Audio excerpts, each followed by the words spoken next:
안녕하세요. 동화책 라디오의 에어리입니다. 여러분의 편안한 꿈을 위해 에어리가 들려드릴 오늘의 이야기는 어린 왕자입니다. 사막에서 비행기가 고장을 일으킨 지 8일째 되는 날이었다. 나는 그 상인의 이야기를 들으면서 아껴두었던 마지막 남은 물을 마셨다. 그리고 어린 왕자에게 말했다. 너의 경험담은 참 특별하구나. 그런데 난 아직도 비행기를 고치지 못했어. 마실 물도 이제 다 떨어졌고 나도 샘을 향해 천천히 걸어갈 수만 있다면 정말 행복하겠다. 내 친구 여우는 어린 왕자가 말했다. 꼬마 친구야, 지금은 여우 이야기를 할 때가 아니야. 왜? 물이 다 떨어졌으니까. 어린 왕자는 내 말을 알아듣지 못하고 이렇게 말했다. 비록 곧 죽음이 다가온다 하더라도 친구를 가졌다는 건 좋은 일이야. 난 여우를 친구로 사귀었다는 게 정말 기뻐. 나는 속으로 생각했다. 지금이 얼마나 위험한 순간인지 모르는구나. 이 아이는 배고픔도 갈증도 느끼지 않고 있어. 그런데 그가 나를 바라보더니 내 마음을 안다는 듯 이렇게 얘기했다. 나도 목이 말라. 우물 찾으러 가. 나는 소용없다는 표정을 지었다.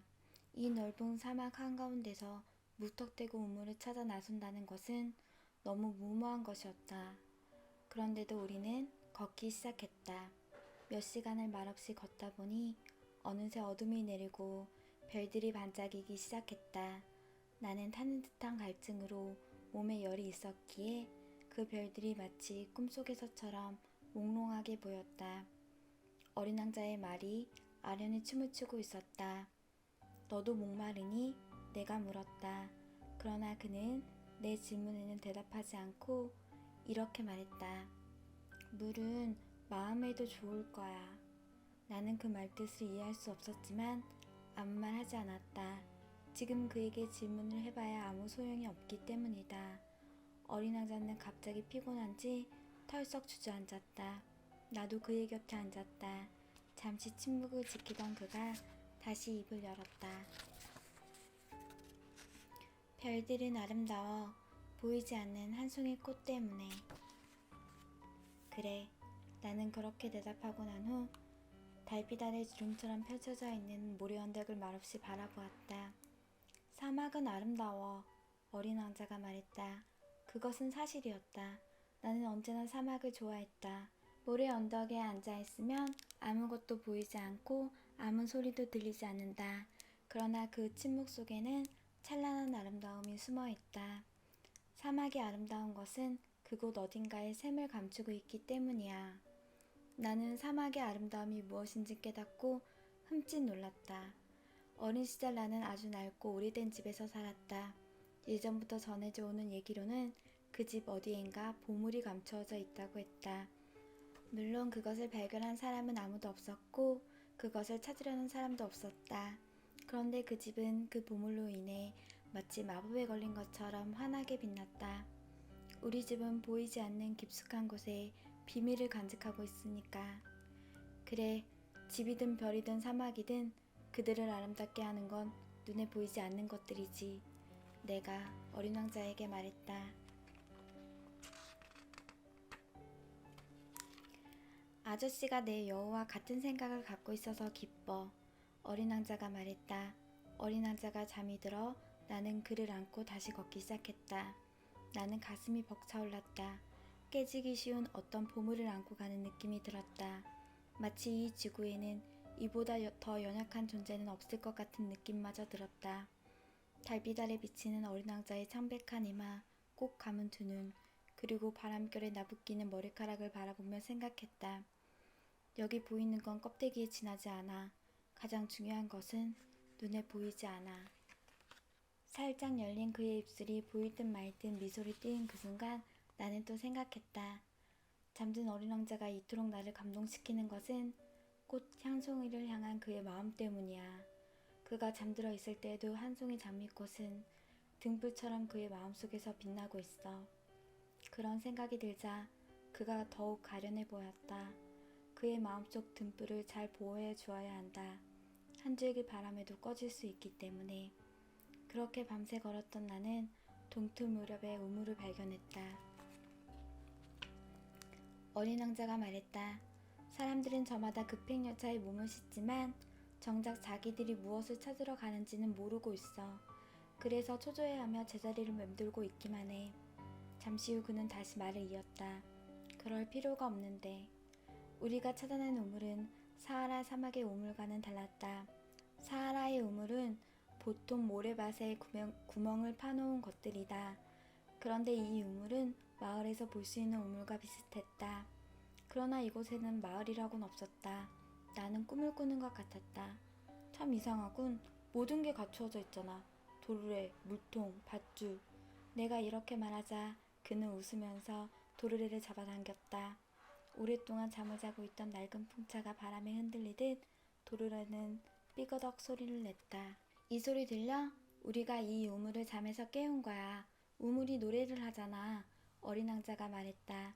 나는 그에게 힘든 일을 시키고 싶지 않았다. 이리 줘. 내가 할게. 너에게는 너무 무거워. 나는 천천히 두레박을 끌어올려 우물 가장자리 도리에 떨어지지 않게 올려놓았다.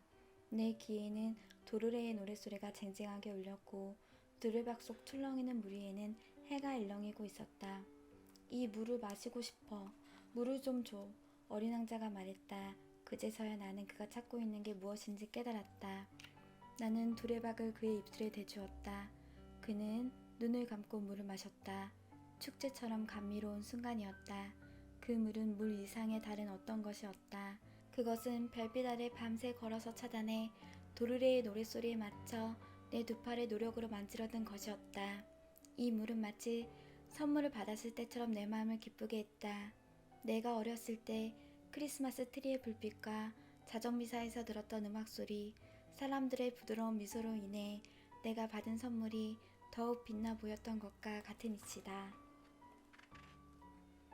아저씨 별의 사람들은 한 정원 안에 장미꽃을 5,000송이나 가꾸지만 그들이 원하는 것을 거기서 찾지 못하고 있어.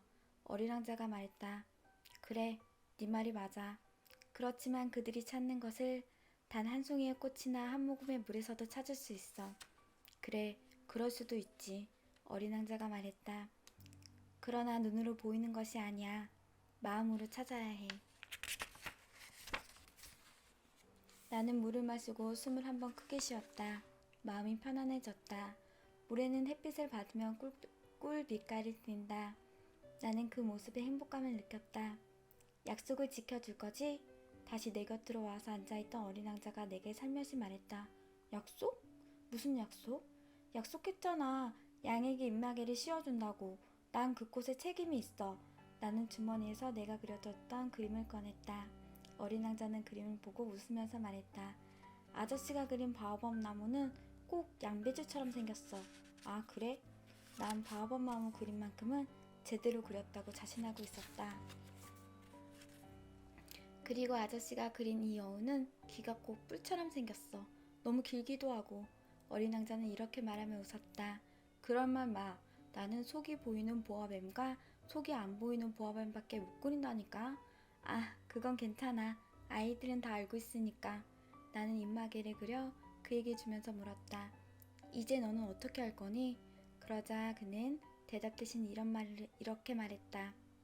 내일이면 내가 지구에 온 지도 1년이 돼. 그러고는 잠시 묵묵히 있다가 말했다. 바로 이 근처에 떨어졌었어. 그는 얼굴을 붉혔다. 왠지 모를 슬픔이 내 마음에 솟구쳤다. 그때 한 가지 의문이 들었다. 그럼 일주일 전 내가 너를 처음 본 그날 아침, 사람 걷는 곳에서 수천 마리가 떨어진 여기서 네가 혼자 걷고 있었던 것은 우연이 아니었구나. 네가 도착했던 바로 그곳으로 돌아가고 있었던 거니? 어린 왕자는 또 얼굴을 붉혔다. 나는 잠시 머뭇거리다가 다시 질문을 했다. 1년이 되었기 때문에? 어린 왕자는 또 한 번 얼굴을 붉혔다. 그는 묻는 말에 어떤 대답도 하지 않았지만 얼굴을 붉힌다는 것은 그렇다는 뜻이 아닌가. 아, 나 갑자기 두려워진다. 어린 왕자가 말했다. 아저씨는 이제 일을 해야 돼. 아저씨 기계로 돌아가. 난 여기서 아저씨를 기다리고 있을게. 내일 저녁에 다시 와. 그렇지만 나는 마음을 놓을 수가 없었다. 갑자기 여우가 생각났다. 누군가에게 길들여진다는 것은 눈물을 흘릴 일이 생길지도 모른다는 것이다. 우물 옆에는 오래된 폐허가 된 돌담이 하나 있었다. 다음날 저녁 일을 마치고 돌아와 보니 어린 왕자는 그 위에 다리를 늘어뜨리고 앉아 있었다. 그리고 누군가에게 말하는 소리가 들렸다. 기억 안 나? 정확하게 여기는 아니야. 그가 다시 대꾸하는 걸로 봐서는 또 다른 목소리가 그에게 대답하는 듯 했다. 아니야, 아니야. 날짜는 맞지만 장소는 여기가 아니야. 나는 담을 향해 걸어갔다. 어린 왕자 주위에는 아무도 보이지 않았고 어떤 목소리도 들리지 않았다. 그런데도 어린 왕자는 다시 누군가에게 말을 했다. 물론이야. 모래 위에 내 발자국이 어디서 시작되는지 잘 봐도 거기서 날 기다리면 돼. 오늘 밤 그리로 갈게. 나는 돌담에서 20m쯤 되는 거리에 있었지만 여전히 아무것도 눈에 띄지 않았다. 어린 왕자는 잠시 침묵을 지키다가 말을 이었다. 네 독은 좋은 거지? 나를 오랫동안 아프게 하거나 하지는 않을 거지? 나는 가슴이 두근거려 우뚝 멈춰섰다. 무슨 이야기인지 도무지 알 수가 없었다. 그럼 이제 가봐. 내려가야겠어. 어린 왕자가 말했다. 그때서야 나는 담밑을 내려다 보았다가 그만 깜짝 놀라고 말았다. 그곳에는 30초 만에 사람의 목숨을 앗아갈 수 있는 노란색 뱀 하나가 어린 왕자를 향해 몸을 꼿꼿이 세우고 있었던 것이다. 권총을 꺼내려고 호주머니를 뒤지며 나는 달려갔다. 그러나 뱀은 내 발소리를 듣자마자 마치 모래 속으로 스르르 물질기가 잦아들듯 미끄러져 들어가더니 가벼운 금속성 소리를 내며 돌들 사이로 그물의 몸을 감추어 버렸다. 나는 담밑까지 달려가 눈처럼 하얘진 어린 왕자를 품에 안았다. 이게 도대체 어떻게 된 일이니? 이젠 뱀들과 이야기하다니. 나는 그가 목에 두르고 있던 금빛 머플러를 풀어주었다. 그리고 관자놀이를 물에 적셔주고 또 물을 마시게 했다. 그러나 이제는 그에게 무엇라 물어볼 용기가 나지 않았다. 진지한 얼굴로 나를 바라보던 어린 왕자는 두 팔로 내 목을 감싸 안았다. 총에 맞아 죽어가는 새처럼 그의 심장이 뛰는 것이 느껴졌다. 아저씨가 고장난 기계를 고쳐서 다행이야. 이제 아저씨는 집으로 돌아가게 되겠지. 그걸 어떻게 알았니? 도저히 고치지 못할 것 같던 비행기를 극적으로 고쳤다는 사실을 그에게 알리려던 참이었다. 그는 내 질문에 대답하지 않고 이렇게 덧붙였다. 나도 오늘 내 별로 돌아가. 그러더니 슬픈 목소리로 말했다. 내가 갈 길이 훨씬 더 멀고 더 힘들어.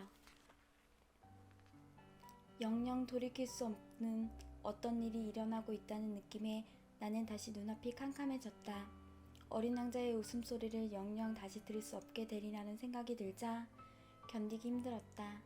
그 웃음은 내게 있어 사막의 샘과 같은 것이었다. 너의 웃음소리를 듣고 싶어. 그러나 그는 이렇게 말했다. 오늘 밤이면 꼭 1년이 돼. 내 별이 내가 작년 이맘때 떨어진 그 장소 바로 위에 있게 될 거야. 그 뱀이니 만날 약속이니 별이니 하는 이야기는 모두 나쁜 꿈 같은 거 아니니? 그러나 그는 내 물음에 대답하지 않았다. 단지 중요한 건 눈에 보이지 않아 라고 말할 뿐이었다. 그래, 꽃도 마찬가지야. 어떤 별에 사는 꽃을 좋아한다면 밤에 하늘을 쳐다보는 게 즐거울 거야.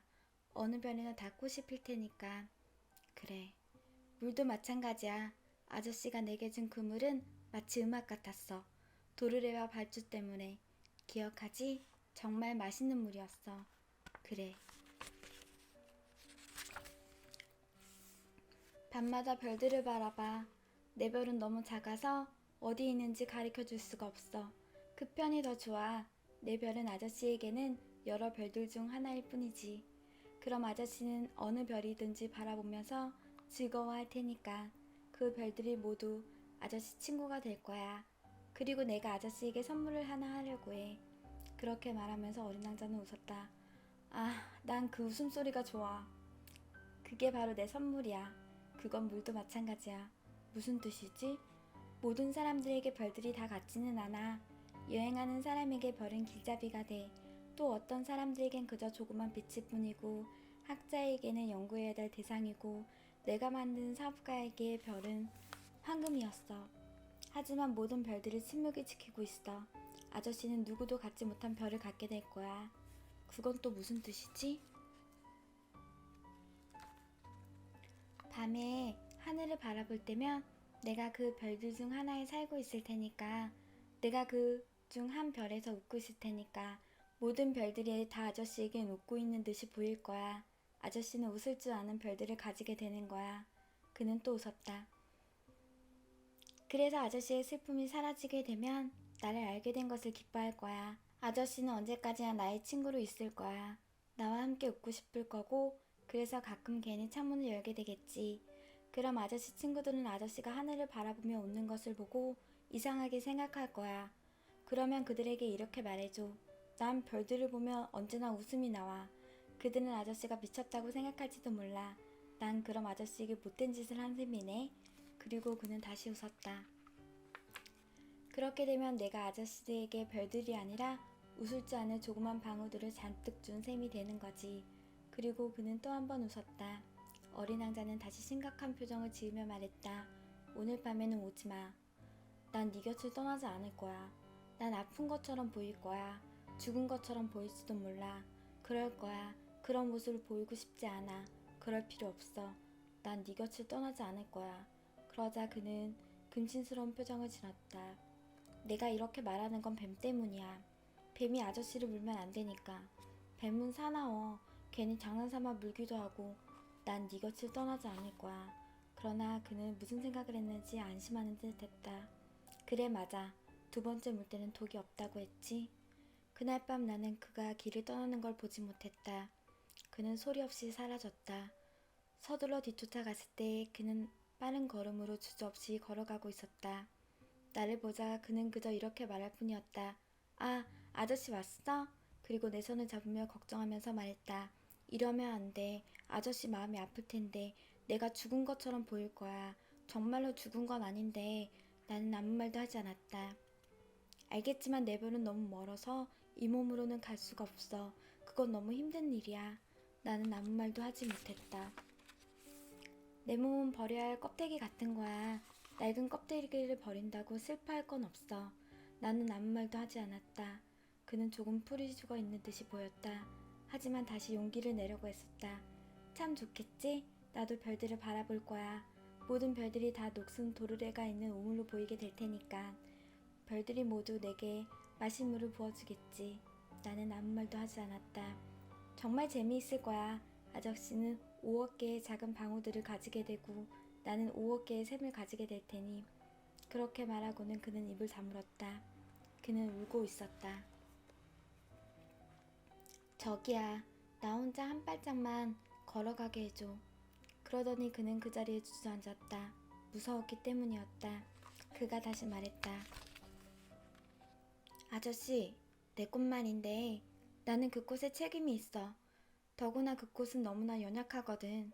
또 너무 순진해서 아무것도 아닌 네 개의 가시로 자신을 지킬 수 있다고 생각하고 있어. 나도 더는 서 있을 수가 없어. 그 자리에 앉았다. 자, 이제 다 끝났어. 이렇게 말한 어린 왕자는 잠시 머뭇거리더니 일어나 한 걸음을 내디뎠다. 나는 꼼짝도 할 수 없었다. 그의 발목에서 노란 한 줄기 빛이 반짝였을 뿐이었다. 그는 한순간 그대로 서 있었다. 소리치지도 않았다.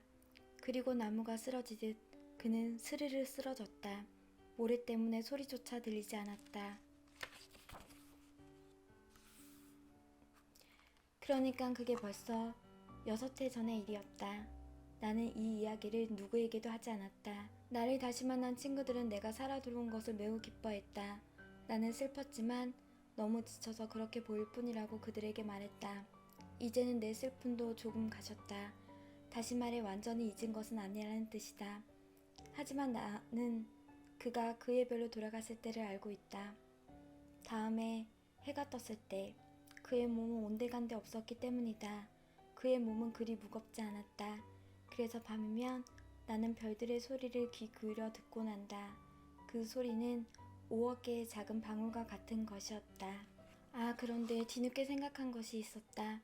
어린 왕자에게 그려진 양의 입마개에 가죽끈을 붙이는 것을 잃어버리고 만 것이다. 끈이 없이는 양을 메어둘 방법이 없다. 그래서 나는 그의 별에서 무슨 일이 일어나고 있을까? 양이 꽃을 먹었을까? 하고 궁금해했다. 어떤 때는 천만에 그럴 리가 없지. 어린 왕자가 그 꽃을 매일 밤 유리덮개로 잘 덮어주었을 거야. 양도 잘 지키고 있을 테고 라고 생각해본다. 그러면 나는 행복해진다. 모든 별들이 나에게 부드러운 미소를 보내주는 것 같다. 또 어느 때는 한두 번 방심할 수도 있지. 그러면 안 되는데 어느 밤 그가 유리덮개를 잊었거나 양이 밤중에 소리 없이 밖으로 나왔을지도 몰라. 나는 생각이 들기도 한다.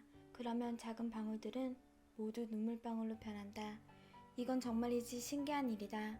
내게는 또 어린 왕자를 사랑하는 여러분에게는 우리가 잘 알지도 못하는 양 한 마리가 저 하늘 어디에선가 장미꽃 한 송이를 먹었느냐 안 먹었느냐에 따라 우주의 모습이 온통 뒤바뀌게 되는 것이다. 하늘을 바라보라. 그리고 생각해보라. 양이 그 꽃을 먹었을까? 먹지 않았을까? 그러면 거기에 따라 모든 것이 변하는 것을 여러분은 알게 되리라. 그런데 그것이 그렇게 중요하다는 것을 어른들은 아무도 이해하지 못하는 것이다. 이 그림은 나에게는 이 세상에서 가장 아름답고도 슬픈 광경이다. 왜냐하면 어린 왕자가 지상에 나타났다가 다시 사라진 곳이기 때문이다. 이 그림을 찬찬히 잘 보아두었다가 여러분이 언제고 아프리카 사막을 여행할 일이 있다면 아 여기구나 하고 꼭 알아볼 수 있길 바란다. 그리고 혹시 지나가게 되면 발걸음을 서두르지 말고 잠깐 별빛 밑에서 기다려보길 바란다. 그때 만일 한 아이가 여러분에게 다가오는다면 그리고 그가 금발머리를 하고 있다면 묻는 말에 대답을 하지 않는다면 여러분은 그가 누구인지 알아낼 수 있을 것이다. 그러면 내게 친절을 베풀어 주시기를. 내가 이처럼 슬퍼하도록 내버려 두지 말고 그에게 돌아왔다고 빨리 편지를 보내주길. 오늘의 이야기는 여기까지입니다. 여러분 모두 즐거운 꿈 꾸시고요. 잘 자요.